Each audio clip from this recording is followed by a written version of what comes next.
সবাই কেমন আছে? কাজিরহাট নদী অনেক পরিচিত একটি জায়গা।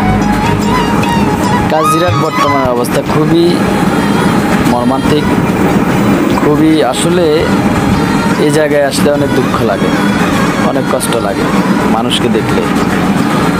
এই যে জোয়ার আসতেছে দেখেন আপনারা, পানি ঢুকতেছে, এই যে জোয়ার আসতেছে মানুষ খুবই আতঙ্কে আছে।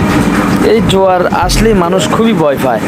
এই জোয়ারের পানি মানুষকে একেবারে আতঙ্ক সৃষ্টি করে দেয়, মানুষের ঘর বাড়ি সব নিয়ে যাচ্ছে। তো আসলে যার যায় সেই বুঝে। এই যে দেখেন এই বাড়িটা আজকে পড়ে যাবে, খুবই মর্মান্তিক।